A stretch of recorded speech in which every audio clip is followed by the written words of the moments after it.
Assalamualaikum warahmatullahi wabarakatuh. Waalaikumsalam. Nah, ya sebelumnya minal aidin wal faidin. Mohon maaf lahir batin ya teman-teman. Ya Pak. Nah, terima kasih juga yang udah datang hari ini dan nyempetin waktu juga. Nah, kali ini aku bakalan bawain bootcamp temanya tentang Tailwind CSS buat front end development. Dia nampak kan? Enggak. Aku memang silinder tapi salah. Oh, dia mau ini dulu. Sabar ya. Ya enggak?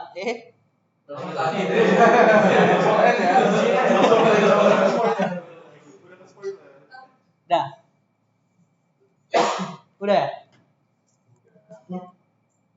Nah, di agenda kali ini kita bakal yang pastinya itu bakal ada prerequisite, terus pengenalan, instalasi, cara kerja.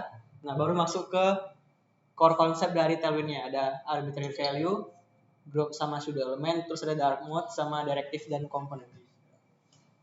Nah, terus yang pertama ada namanya prerequisite. Maksudnya itu kayak sebelum kita coba Tailwind CSS itu kayak udah harus ada syarat-syaratnya biar pas lagi dipelajarin tuh nggak bakal ada yang bingung. Nah, itu apa aja? Yang pertama pastinya harus tahu HTML dulu. Kan dari bootcamp sebelumnya kan udah belajar HTML, CSS, JavaScript ini cuman tambahan doang. Yang penting di CSS itu udah tahu gimana cara pakai CSS mulai dari selector, layouting, kayak pakai margin padding, terus flex, grid. Nah, itu juga harus udah tahu dulu. Nah, lanjut ke pengenalan. Sebelumnya kita kenalin dulu sejarah dari Tailwind-nya. Penemunya Adam Wathan itu mengatakan best practice don't actually work. Karena sebelumnya dia bekerja dengan Tailwind CSS, cuman dia bingung nih gimana cara buat kelas Tailwind ataupun cara development frontend itu yang efektif. Karena sebelumnya itu sebelum Tailwind CSS ini udah ada kayak arsitektur BEM, block element modifier, terus juga ada semantic class name. Misalkan kalau kita ngetik CSS kan kita kasih nama kayak container, terus ada namanya lagi wrapper. Nah, itu kata dia tuh don't actually work, jadi nggak benar-benar bekerja, tetap aja kita bakal kesusahan. Nah, jadi dia nge-research sampai dan nemuin Tailwind CSS. Nah, contohnya gini, kalau kita punya sebuah komponen ataupun sebuah section, contohnya ini card sheet chat. Nah, ini kan kalau pakai CSS biasa itu kita buat kelasnya dulu di HTML kayak chat notification, terus ada chat notification logo wrapper yang sebelah logonya, terus ada lagi chat notification logo buat image si gambarnya, terus bakal ada lagi chat notification content yang sebelah kanan yang tulisan chit chat sama you have a new message. Nah, terus dari ini mungkin terbaca deh kelas Tailwind-nya kan. Nah, tapi yang bikin capeknya itu ya kita bikin lagi value dari CSS itu di file CSS terpisah.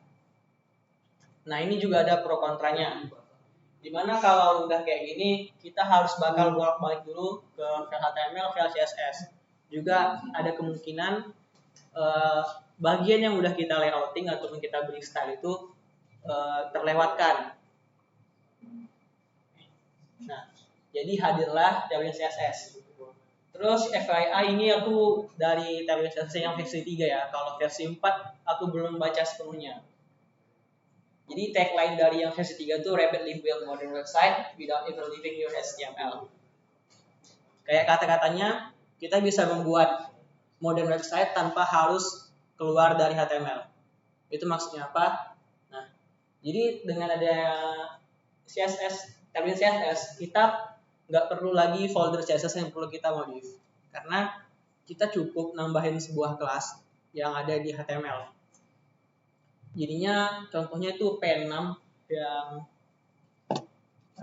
nih. Ini tuh singkatan dari padding. Jadi padding, contohnya padding kiri, kanan, atas bawah itu bakal ada padding otomatis. Tanpa kalau sebelumnya kan kita bikin manual di sini. Contohnya nih, padding 1.5 rem. Nah, kalau pakai Tailwind ini kita cukup ketik nama dari sebuah style di CSS itu bakal langsung ke apply di elemennya langsung. Jadi istilahnya kayak inline style CSS. Kan ada kan kita cara bikin CSS tuh langsung bikin style di div-nya gitu. Jadi kalau kita pakai Tailwind CSS kita cukup ngasih nama style-nya di kelasnya di HTML langsung.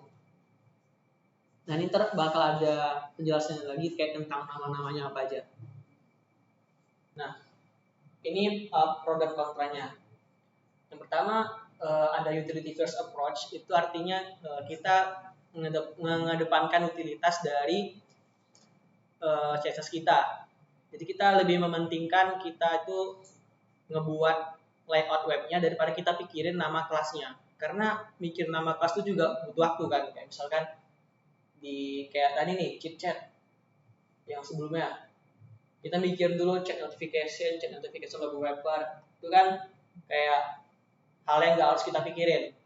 Jadi kita harus buang cara itu, kita lebih fokus ke gimana cara kita styling. Nah terus ada konsistensi desain. Maksudnya gimana? Jadi karena kalau kita udah pakai kelas gini, ini kan kelas ini udah preserved tuh, maksudnya udah disediakan dari framework Tailwind CSS. Jadi maksudnya tuh lebih konsisten. Kenapa? Karena kita nggak perlu ngebuat atau ngedefine sebuah kelas kita sendiri. Jadi hasil yang kita bikin itu bakal lebih konsisten. Terus cepat dan efisien karena kita cuma ngetik perlu di HTML doang.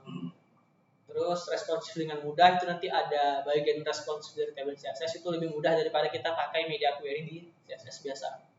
Terus customizable itu maksudnya kita bisa custom lagi Tailwind CSS-nya untuk misalkan ganti color ataupun yang lain-lain.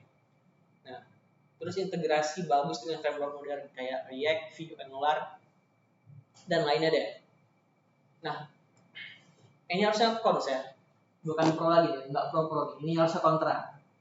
Nah, kontranya tuh maksudnya HTML atau JSX penuh kelas karena ini tadi. Kalau teman-teman lihat kan itu kan tulisan-tulisan nggak jelas tuh sebenarnya. Tapi kan sebenarnya nggak ada artinya kan dibanding kalau yang tadi. Kontranya ya kalau kita pakai ini kita tahu kan ini sectionnya apa. Kalau yang pakai Tailwind CSS kan kita cuma ketik tuh nilai dari CSS-nya apa. Kita nggak tahu ini tuh bagian apa gitu loh. Nggak ada nilai esensi dari HTML-nya.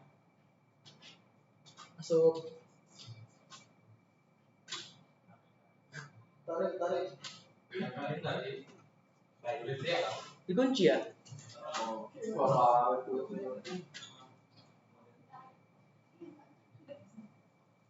Kalau kelas yang belum masuk.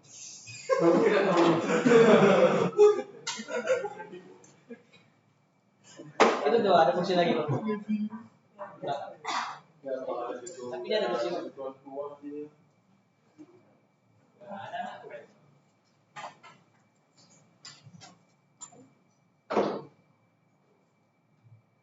Oke lanjut ya. Terus kontrolnya juga ada learning curve kayak tadi. Sebelum kalau CSS kita bisa langsung belajar tuh. Tapi kalau Tailwind CSS kan udah ada prerequisite-nya. Kita harus belajar lagi CSS sebelumnya baru bisa belajar Tailwind CSS. Karena sebenarnya Tailwind CSS sama CSS itu bakal sama aja.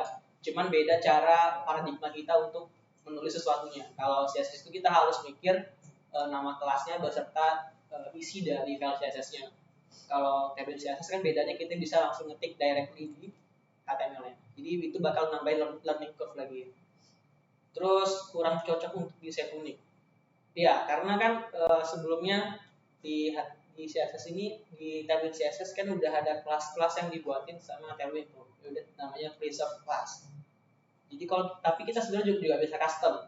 Ntar ada bahasan selanjutnya. Nah, ini butuh versus build. Tapi ini bisa jadi pro juga. Karena nanti hasil yang bakal dibuild itu bakal minified. Jadi file kita itu bakal lebih kecil, bakal lebih cepat untuk di-loading di website.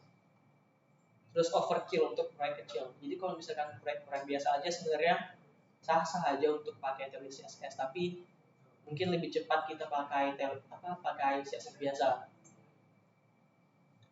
Nah, lanjut ke instalasi. Mungkin teman-teman bisa buka langsung ya laptopnya. Sabar.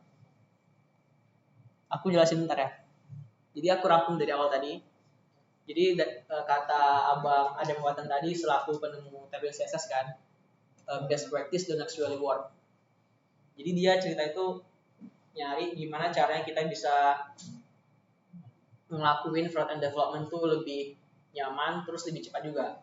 Sehingga dia menemukan atau dia membuat tabel CSS yang kita kenal sebagai tabel CSS sekarang. Lanjut ke instalasi. Sebelum itu ada yang mau nanya nggak? 1, 2, 3. Aman ya?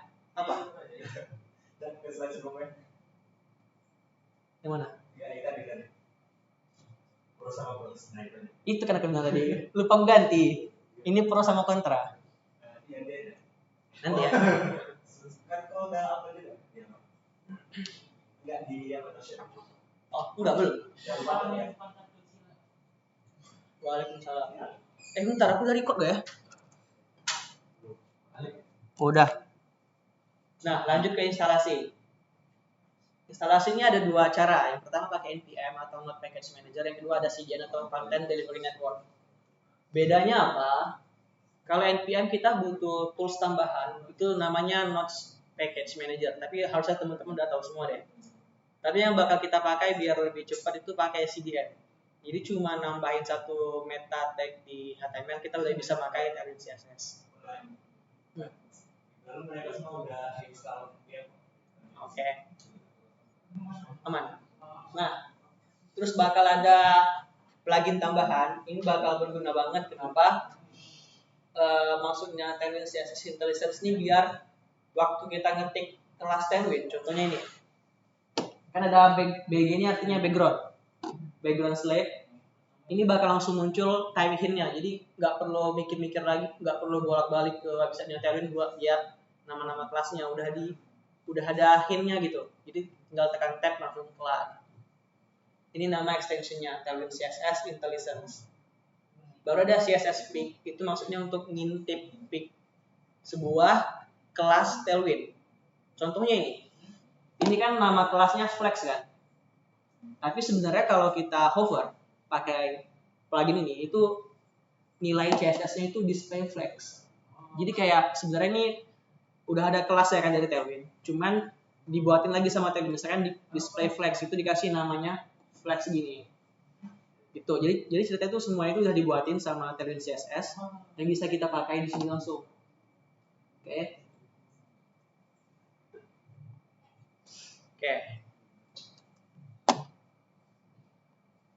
Apa ini?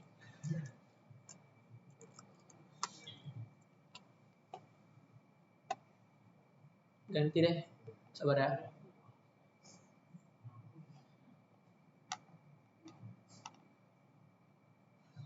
Nge-lag cenah.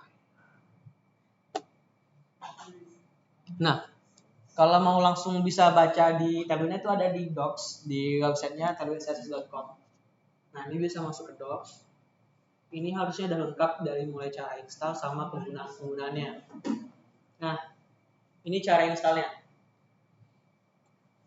Ini cara install kalau kita pakai npm atau Node Package Manager. Kan sebelumnya kan udah install tuh Node.js. Ini kalau pakai npm. Yang pertama kita install di sebuah project kita npm install min.d. Min.d itu artinya development. Jadi yang bakal kita install tuh hanya di development environment. Terus kita init Tailwind-nya. Tuh.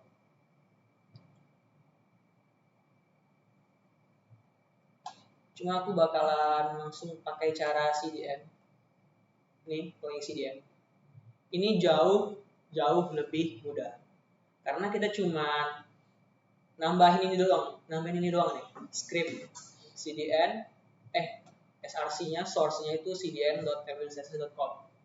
Nah, cuma nambahin satu meta ini, satu tag script. Itu kita udah bisa pakai Tailwind CSS. Nah, bentar ya. Kita coba di play dulu nanti. Oke.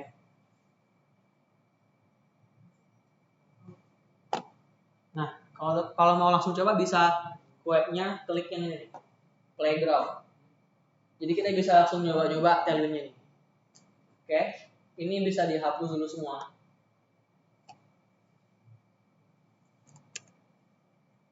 Ini bakal kosong. Nah, kan udah kosong.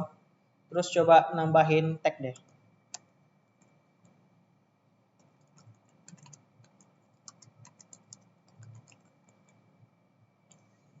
Nah, ini kan udah langsung direct gini nih.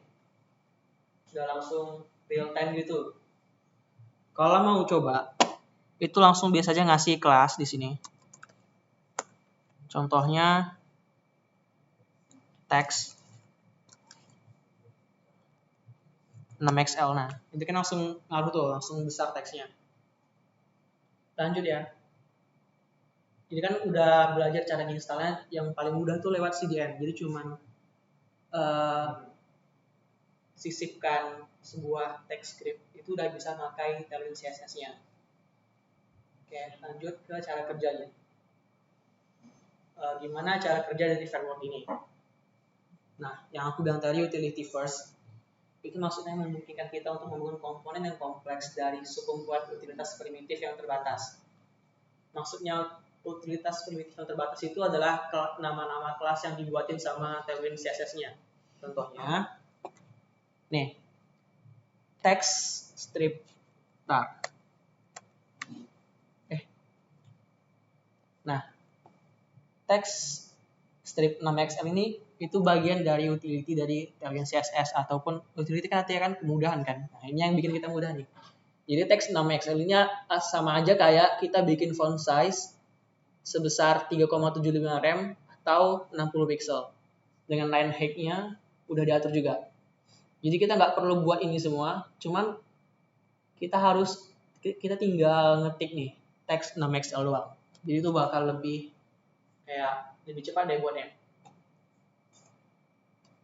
Nah, lanjut lagi.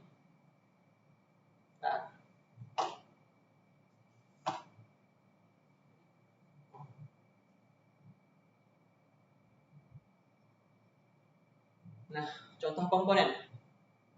Ini kan udah ada P6, Max WSM. Nah, itu udah ada arti itu semuanya. Yang dirubah jadi utility class. Contohnya nih, P6.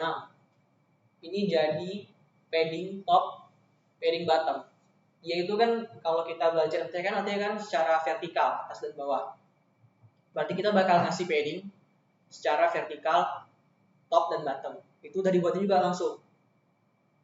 Itu sebesar 1,5, 1,5. Ini bisa kita ubah juga. Dia kelipatannya 2, 1 sampai 10, intinya sampai 96. P strip 96 itu nilai yang paling besarnya.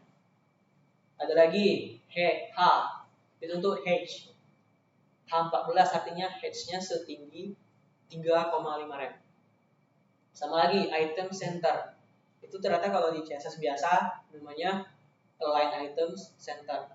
Kalau flex, display flex.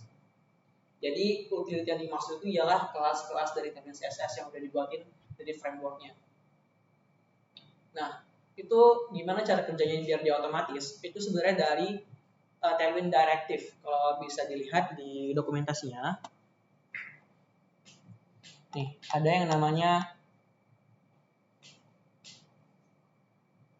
Tailwind Directive. Ada 3 base komponen sama utilities. Base ini untuk dia ngereset HTML kita. Sama memberikan utility class yang kayak gini. Baru ada komponen sama utilities. Jadi semua kelas itu bakal dibuatin semua sama Tailwind CSS. Jadi setiap kita ngetik misalkan P strip 6, ini nanti Tailwind CSS bakal buatin secara otomatis. Langsung ada isinya nih, padding top ini sama padding bottom. Waktu kita panggil kelas ini.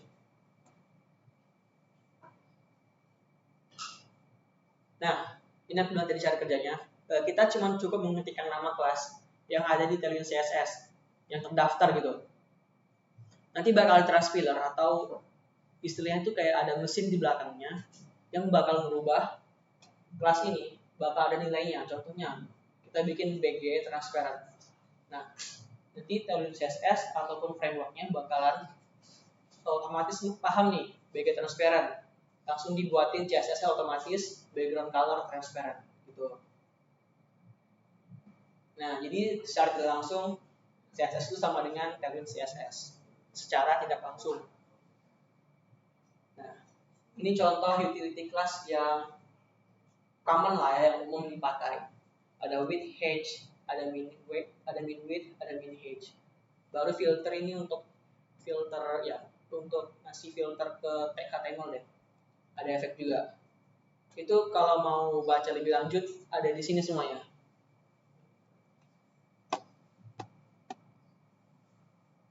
Nah,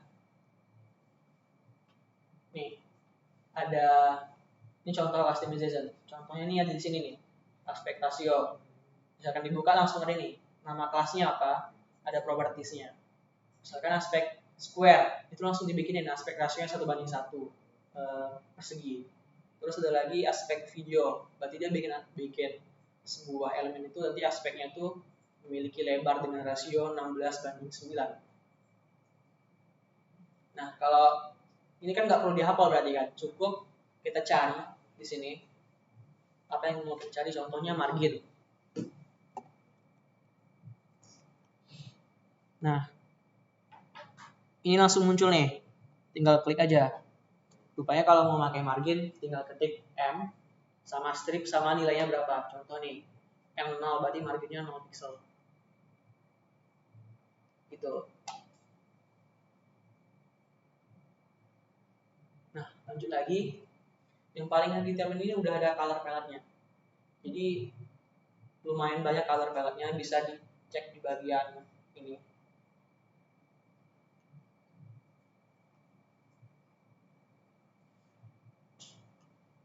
Nih, colors. Dan warna ini udah warna yang bagus deh, kayak ngikutin layout. Nggak ngikutin layout sih, ngikutin desain zaman sekarang warnanya. Gitu.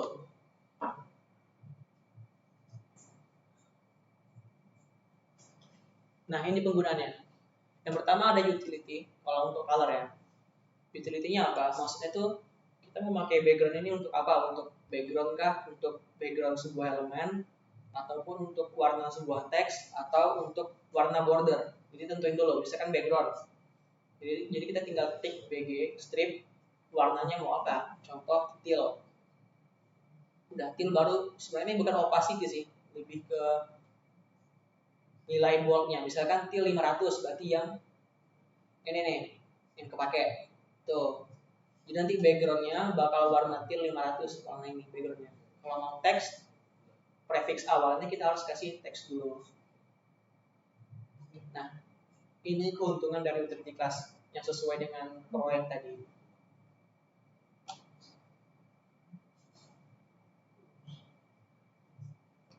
Lanjut ada yang namanya arbitrary value.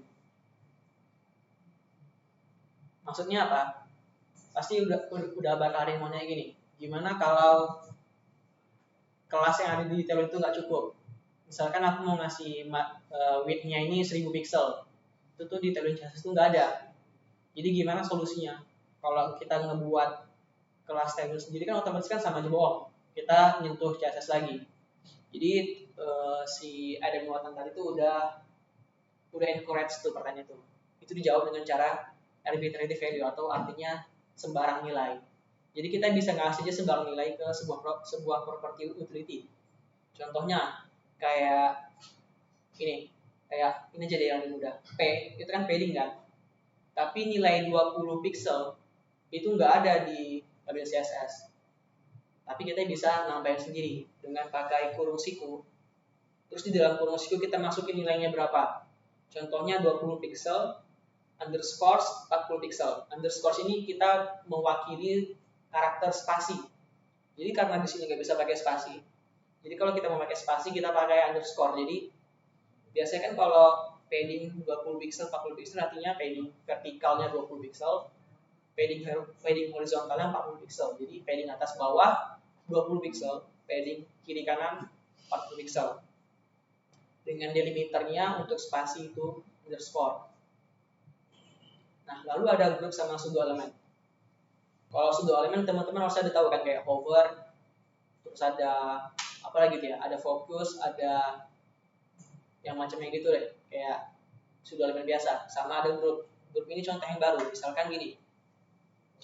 Kalau hover kan tahu kan, misalkan hover itu kalau sebuah elemen itu ada mouse di atasnya. Contohnya gini, ada huruf C ini, mouse-nya dari sini kursornya, berarti kan mouse-nya hovering over the huruf C kan.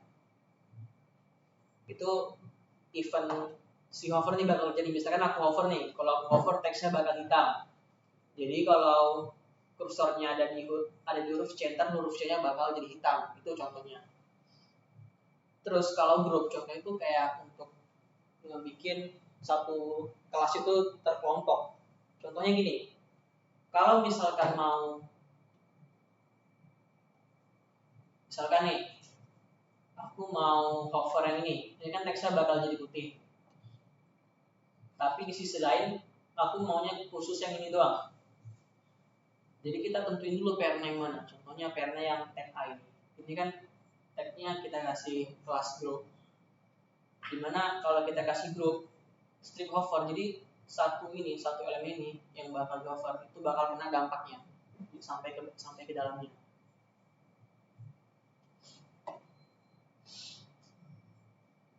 Nah, kalau kita juga bisa membuat grup lebih dari satu.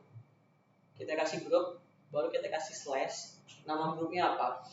Ini, grup slash item. Jadi nanti tinggal kita kasih aja. Jadi kita bisa desain ada dua, grup item, grup edit. Jadi ini bakal independen nih. Contohnya kalau grup hover item visible, berarti kalau bagian ini di hover nih, ini kan grup hover item. Contohnya kalau misalkan bagian ini di hover, jadi semuanya bakal kelihatan. Nah, terus juga ada dark mode. Jadi kita bakal lebih mudah membuat dark mode dengan Tailwind CSS. Cukup nambahin sebuah config. Ada selain selector. Kalau selector ini nanti kita nambahin kelas dark di sini. Contohnya nih, BG white, BG dark. Jadi kita bisa membuat dua mode langsung. Contohnya, yang pertama ini di mode white, di mode biasa. Itu kita kasih backgroundnya white. Lanjut kalau misalkan di HTML ini ada kelas dark, nih kita tambahin. Ntar kalau ini kita tambahin, ini kan nggak ada nih. Kalau kita tambahin di HTML ini kelas dark, nanti di sini kan di sini ada dua nih, ada BG white sama BG black. Nah, Tailwind CSS ini bakal pilih yang dark kalau ada kelas dark di tag HTML. Jadi sesimpel itu. Kalau mau nambahin dark, kita cuma nambahin kelas dark pakai JavaScript misalnya, pakai tombol. Lanjut ada directive dan komponen. Ini directive yang aku bilang tadi. Ada base, komponen, sama utilities. Base itu untuk ngereset konten dari browser. Reset itu nanti aku jelasin juga. Terus ada komponen, itu kita bisa nyimpan komponen yang diatur di tailwind config.js file ini. Nih, ada utilities. Itu tempat si tailwind CSS itu nyimpan kelas utilitiesnya kayak p, m yang tadi itu. Nah, maksudnya reset CSS itu apa? Contohnya setiap browser itu punya style defaultnya dalam layouting nih. Misalkan kita cuma ketik P1, itu udah ada marginnya. Ini dikit doang marginnya kan, dikit doang. Tapi itu juga bakal ngaruh. Jadi style kita ini nggak bakal dampak langsung ke global, karena elemen HTML kita itu udah dikasih style dulu sama browsernya. Harusnya kan dia di ujung sini kan, tapi browser tuh udah ada paddingnya otomatis dari mereka di sini. Sama udah ada fontnya. Kalau teman-teman bisa lihat ini di sini nih fontnya serif. Kalau kita udah pakai Tailwind base ini, itu bakal direset. Jadi elemen kita ini mulai benar-benar di pojok kiri atas, nggak ada paddingnya lagi. Itu fungsi dari reset. Jadi kita bakal leluasa styling komponen ataupun website kita. Nah, ada lagi Tailwind komponen kayak pasti kan udah tahu Bootstrap kan? Itu kan contoh komponen yang udah dibuatin sama orang. Tailwind itu juga ada, jadi kita nggak perlu juga ngetik kelas Tailwind dari awal. Contohnya ada Flowbyte, ya Flowbyte. Ada lagi ini yang di Tailwindnya, tapi cuma dikit. Itu banyak yang bayar. Kalau di Flowbyte itu udah gratis. Terus ada lagi, gue doang ya. Nah sebenarnya masih banyak, ada DC UI, ada CSDN, ada InDesign, banyak deh. Tinggal diekspor aja. Nah, cukup segitu aja. Ada pertanyaan nggak sebelumnya?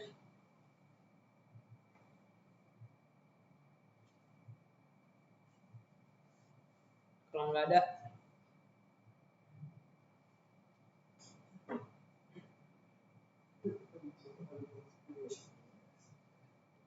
ada nggak? Kalau nggak ada kita kuis lah.